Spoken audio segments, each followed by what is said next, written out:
Bienvenidos a Cruce de Palabras por Telesur. Soy Luis Hernández Navarro y hoy vamos a conversar sobre la educación en México a propósito de un libro muy interesante.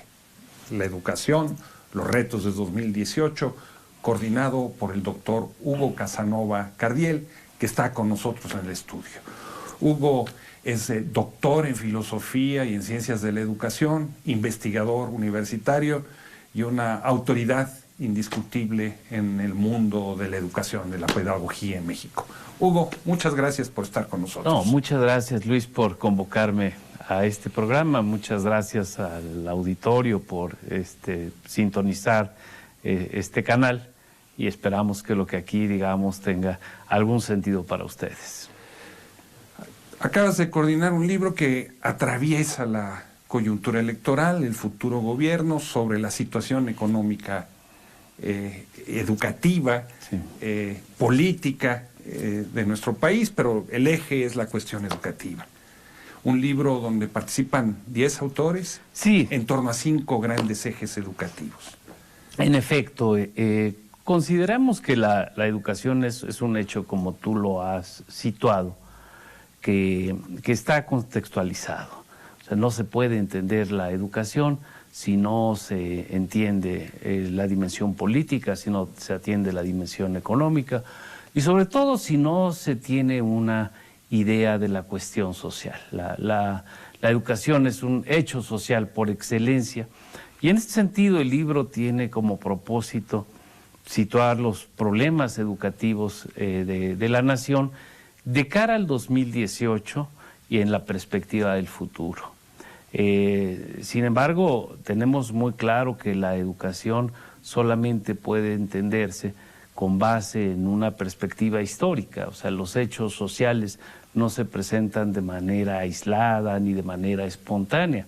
Los hechos sociales tienen siempre un trasfondo histórico y el libro así lo trata. Es un libro que alude a la coyuntura nacional, pero es un libro que está referido en múltiples sentidos a la condición estructural de la educación de este país.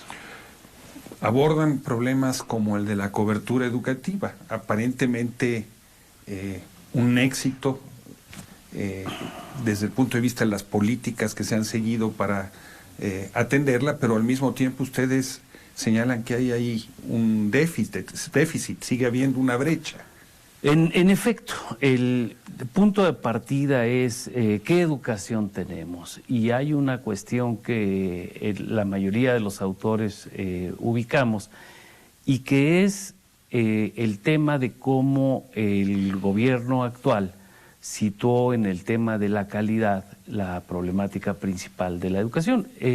El tema es que coincidimos la mayoría en que hay otra cuestión que ha sido descuidada de una manera muy seria y es justamente la que señalas de la cobertura. El siglo XX es el siglo de la educación en México. El siglo XX es la creación de las instituciones educativas más fuertes, de la Universidad Nacional en 1910, de la Secretaría de Educación Pública en 1921, y es la multiplicación de la educación para todos. Es la educación como un símbolo de la Revolución Mexicana que se concreta socialmente y no cabe duda, muchos autores así lo señalan, se trata de una verdadera epopeya educativa que lleva la educación a muchos lugares de este país. Sin embargo, en este país de paradojas nunca acaban de estar las cosas bien logradas y junto a esta aparente epopeya encontramos una dramática realidad. Y de cara al siglo XXI, en el 2018, encontramos que sin duda el tema de la cobertura muestra enormes déficits en los diferentes niveles. Baste referir el tema del preescolar, por ejemplo, el preescolar que está contenido en el artículo 3 de la Constitución como un nivel obligatorio, tiene un déficit del 30% en la cohorte de edad de los niños correspondientes a ese nivel educativo.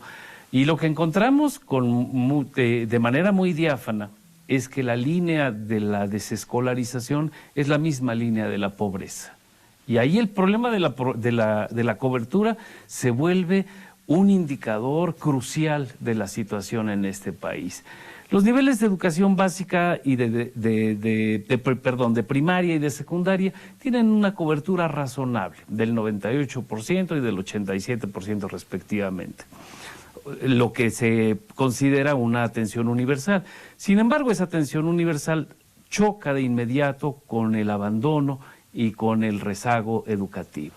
Muchos de estos niños que entran a la escuela, 40% del rezago educativo.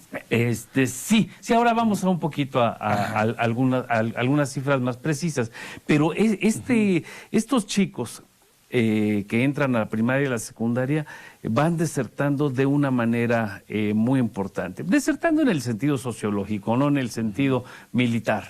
Esto que muchos han criticado que se utilice este concepto, bueno, en la sociología ya se ha acostumbrado este concepto. La atención educativa en el nivel medio superior también es muy precaria. Casi la mitad de la cohorte poblacional en edad de ir a la preparatoria o al bachillerato está fuera de ella. Y en el nivel superior, solamente uno de cada 3 jóvenes mexicanos va a la educación superior.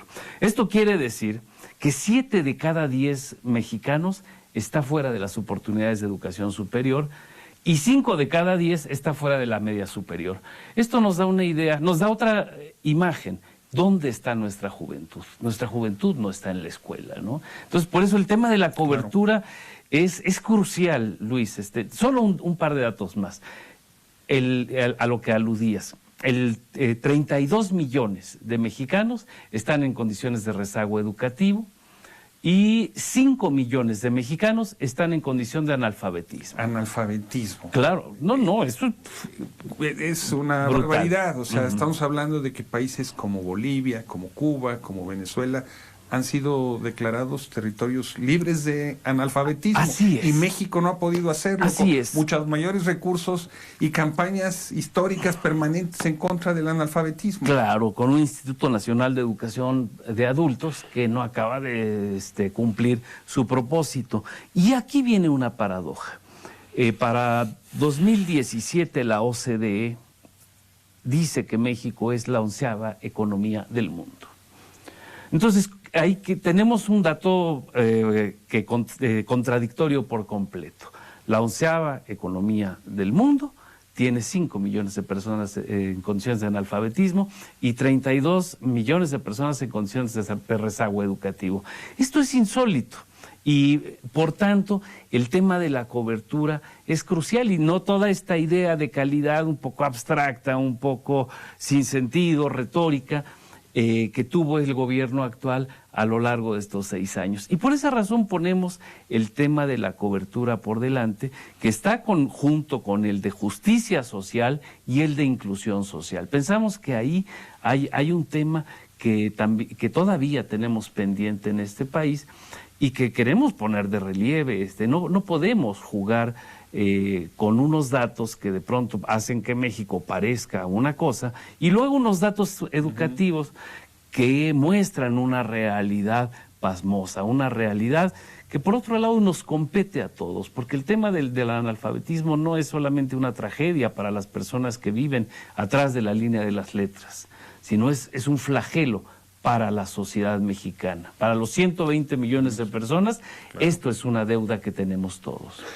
Hugo, alrededor del 40% de las escuelas de educación básica son escuelas que en México les llamamos multigrado. Así es. Un mismo maestro tiene que atender de manera simultánea a muchachos de primero, segundo, tercer año, o de cuarto, quinto y sexto en el mismo salón, sin infraestructura, en muchas ocasiones con escuelas con el piso de tierra, techos de lámina, sin agua. Ahí tendrían que estar los mejores profesores. En efecto, en algunos países, Luis, las escuelas multigrado forman parte de complejos experimentos pedagógicos, porque tiene mucho sentido que convivan generaciones diferentes, edades diferentes. En México no es un experimento pedagógico, en México es una tragedia la escuela multigrado. porque no cuenta con la infraestructura necesaria para darle salida a estos jóvenes, ¿no? Forma parte otra vez de la línea de la pobreza de nuestro país. Son escuelas que tú bien señalas, carecen de condiciones mínimas, un solo profesor a cargo de un montón de muchachos de diferentes edades, planes de estudio insuficientes y condiciones de infraestructura precarísimas.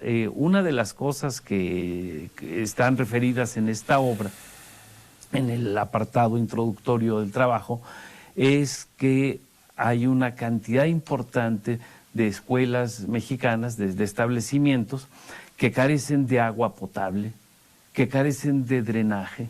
Algunas, el 10% de las escuelas básicas de México carecen de servicios sanitarios. Y la mitad de las escuelas no están conectadas a la red de drenaje. Que son condiciones, otra vez va por delante, la 11ª economía del mundo es capaz de tener esto. Y mientras tenemos otras escuelas en este país con las mejores condiciones, con computadoras, claro, son las escuelas privadas, las escuelas de élite, las que simbolizan la brecha social de este país, ¿no? Entonces, conectividad también tenemos un gravísimo problema en el siglo XXI, cuando las tecnologías son la vanguardia, cuando las tecnologías se muestran como el elemento fundamental para llevar la educación hacia adelante.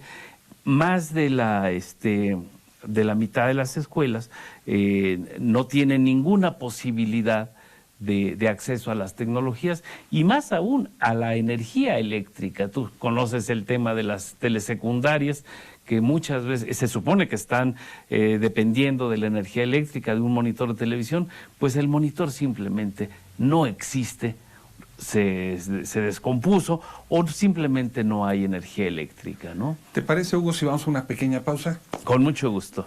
A ustedes, amigos, amigas, los invitamos a que continúen con nosotros. Volvemos en muy breves instantes.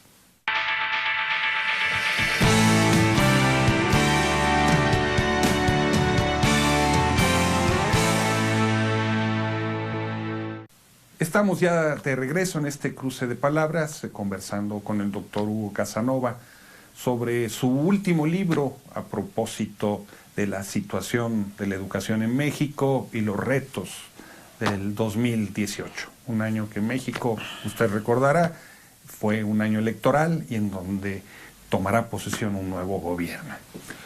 Hugo, los maestros mexicanos tienen que enfrentar su labor como docentes en un entorno que a veces no es muy sencillo. Estamos hablando de violencia, estamos hablando de migración, estamos hablando de devastación ambiental, además de situaciones conocidas de pobreza, etcétera, etcétera. ¿Qué es, desde tu punto de vista, educar en esas condiciones? ¿Se puede comparar esa educación con la que tiene un maestro en una escuela de clase media de la Ciudad de México, por ejemplo? No, es una pregunta muy provocadora la que haces. Los maestros mexicanos tienen capacidad de hacer bien su trabajo en condiciones de precariedad. Digamos que tienen todo para tenerla imposible. Sin embargo, sí quisiera señalar el valor y la importancia del trabajo del Magisterio Nacional en hacer experimentos y en hacer aportaciones realmente superiores a las que marcan sus condiciones. Tenemos muchos ejemplos de maestros silenciosos, de maestros que con mucha discreción van haciendo su trabajo docente con enorme dignidad. Tenemos múltiples ejemplos, y no solamente en el terreno de la combatividad, en el terreno de la lucha por la democratización del trabajo magisterial, sino aún en trabajos de hormiguita, en trabajos muy modestos, muy discretos. Hay un magisterio que está atrás soportando, porque tenemos junto a estas condiciones tan insatisfactorias la paradoja de que los mexicanos vamos aprendiendo y vamos escalando posiciones educativas pese a estas condiciones inciertas, ¿no? Entonces yo sí creo que ahí habría que hacer un reconocimiento a esta capacidad de resistencia del Magisterio Nacional y de muchas escuelas y de muchas familias que aportan sus esfuerzos para que esto tenga alguna salida y para superar las condiciones de déficit que enfrenta la educación mexicana. Comenzaste esta charla haciendo referencia a la calidad de la educación, que ha sido un concepto polémico, polisémico, tiene múltiples interpretaciones, ¿no? Cuestionado en algunos casos. Hay quien dice que es un concepto que no viene del mundo de la pedagogía y que viene más bien del mundo de los negocios y que se introduce artificialmente a la educación, pero el caso es que ahí está, incluso está en la redacción del artículo 3º constitucional en México que habla de las características de la educación. ¿Sigue siendo un tema a debate, te parece? Sí, yo creo que es una de las dimensiones de la educación nacional, el tema de la calidad. Solo que has tocado un tema muy, muy justo. Esta calidad en abstracto, esta calidad sin sustantivos, no lleva a ningún lado, porque en efecto es un concepto polisémico y algunos dicen vacío. O sea, es un concepto que en educación ha sido aclimatado sin haber sido adaptado, sin haber tenido una adaptación pertinente. Se han creado instituciones para medir la calidad sin tener claro qué es la calidad. Cuando le preguntaron a la entonces presidenta del Instituto Nacional de Evaluación de la Educación qué era la calidad, ella dijo públicamente, pues no me atrevo a definirla, cuando ya se habían atrevido a ponerla en el texto constitucional. Con una redacción que es un galimatías. Que es un galimatías y que le ha dado estos dos rasgos que yo siempre refiero, de retórica y demagógica. Y es una especie de mantra el de la calidad. Se supone que con decir calidad N veces, con eso ya la tenemos. Y por supuesto que no. Yo hablo de la necesidad de plantear una calidad sustantiva de la educación. ¿Qué significaría? La calidad sustantiva de la educación apela a las cosas que sí hacemos en la educación, a una calidad que pueda aludir al trabajo continuado de los maestros de varias décadas. O sea, no podemos medir la calidad de un profesor con una pruebita ad hoc de 15 días. Necesitamos instrumentos muy complejos, observación directa en la clase que dure mucho tiempo y que pueda ponderar, valorar en su justa dimensión el esfuerzo de los profesores en términos formativos, en términos de su edad, en términos de sus aprendizajes fuera del aula, en fin, una serie de condiciones que nos llevarían a entender de una mejor manera el hecho educativo. Por otro lado, pienso que esta calidad no es la que debería orientar el tema salarial o el tema de la estabilidad o no en el empleo. O sea, la calidad me parece que es un objetivo que hay que alcanzar y que construir con mucho cuidado y atendiendo a las cuestiones que sí hacen los maestros, no a las que diseñan los burócratas en sus escritorios, a las que plantean los contadores, con todo el respeto que me merecen los contadores y los economistas, qué maravilla que hagan lo que hacen, pero nosotros desde la educación hemos de precisar cuáles son las especificidades de lo que sí sabemos hacer y con base en eso armar otros indicadores que nos permitan conocernos. Una cosa que planteamos siempre es que los educadores no nos negamos a temas como la evaluación o como la calidad. No es que nos defendamos de estos planteamientos, solamente buscamos su pertinencia. Buscamos el buen sentido de estos conceptos. ¿Cuáles serían, desde tu punto de vista y desde el resto de los 9 otros autores del libro, los problemas centrales que va a tener que enfrentar el próximo gobierno en el terreno educativo? Sí, bueno, el trabajo plantea en su conjunto una suerte de líneas para una agenda política educativa. Y plantea algunos ejes, ya has señalado tú los 5 ámbitos en los que se desarrolla el texto, pero plantea una serie de ejes que consideramos de suma relevancia. El primero tiene que ver con la precisión de un proyecto educativo acorde al proyecto de nación que se tiene. No se puede tener una idea de educación clara si no se tiene una idea de nación clara. Esa es una premisa de la cual partimos y que ponemos también a la consideración del grupo que llega al poder, porque el libro está también pensado en esa perspectiva de poder dar un punto de vista constructivo e informado de cara al futuro. Ese sería el primero. Ese sería el primero. El segundo es atender la dimensión de la cobertura justamente, de la justicia y de la inclusión social. O sea, nos interesa mucho que esto se estudie y no tenemos una recomendación en términos de números, pero sí tenemos una recomendación en términos de hacia dónde pensamos que debe ir. O sea, se debe ponderar con mucho cuidado cómo crecemos y en dónde crecemos. Hay que consolidar lo que ya se tiene, pero hay que atender con especial cuidado esta línea de la marginalidad, en todos sentidos, ¿no? Marginalidades sociales, de género, étnicas, etcétera. Eso sería el segundo. Para atenderlos. Otro tema que es muy cercano, este es el de la calidad sustantiva, en efecto. O sea, nos interesa mucho que el gobierno entrante plantee un esquema de calidad sustantiva, no el esquema del centro comercial ni el esquema de las manufacturas, el esquema de calidad educativa. Luego vendría otro que es el de los docentes. Nos interesa mucho el papel de los docentes. ¿Dónde ponemos hoy a los docentes después de que sufrieron durante 6 años un descrédito, un maltrato sin precedentes? Y pensamos que se tiene que dar un resarcimiento de la figura del docente en este país. Tenemos el tema del financiamiento. La educación necesita dinero, necesita recursos, necesita un gran esfuerzo en términos de política gubernamental para contar con lo que necesita. Hugo, tú has acompañado a los maestros mexicanos en sus movilizaciones, en su reflexión, las has alimentado, has puesto tu experiencia académica al servicio de las demandas que ellos están enarbolando.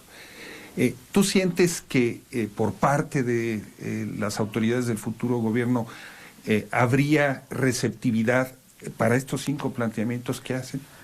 Bueno, yo tengo una expectativa favorable al nuevo grupo que viene. He escuchado algunas ideas interesantes. Y me parece que hay una sensibilidad de entrada, pero desde luego no podríamos calificar de manera previa, ni en un sentido ni en otro, lo que van a hacer. Digamos que ahora lo que les damos es el beneficio de la duda. Yo aspiro a que tengan esa sensibilidad. No me gustaría firmarles un cheque en blanco ante un auditorio como el que tiene este programa, ni me gustaría lanzar mis malos augurios. Yo creo que merecen el beneficio de la duda. El magisterio democrático mexicano ha demostrado una enorme capacidad de resistencia, ha demostrado una capacidad de reflexión impresionante, y ahí es donde nos hemos acompañado mutuamente a algún grupo de académicos de la Universidad Nacional, de la Pedagógica, de la UAM, en fin, de muchas instituciones en las que se ubican compañeros con los que hemos confluido, y hemos acompañado al movimiento, como tú señalas, en una lógica de coincidencia de pensamiento, ¿no? Los medios siempre son diferentes, nuestra trinchera es la del conocimiento, ellos tienen múltiples trincheras complejas, a veces polémicas, pero tenemos una enorme coincidencia en términos de reflexión, y yo confiaría en que el nuevo gobierno tenga esa sensibilidad, ¿no? En fin, me sitúo en una debida equidistancia frente a tu pregunta. porque me parece que estamos por conocer lo que van a hacer.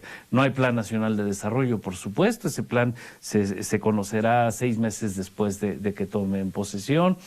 Habrá un programa sectorial educativo por fuerza, o sea, hay una serie de incógnitas que hoy tenemos y me parece que a veces tenemos demasiada prisa. Hoy me parece que lo que se necesita escuchar es la voz de la sociedad. Escuchar la voz de la sociedad. Hugo, muchísimas gracias por estar con nosotros en este cruce de palabras. Y ustedes, amigas y amigos, muchísimas gracias por acompañarnos. Ya saben, los esperamos la semana que viene aquí por Telesur.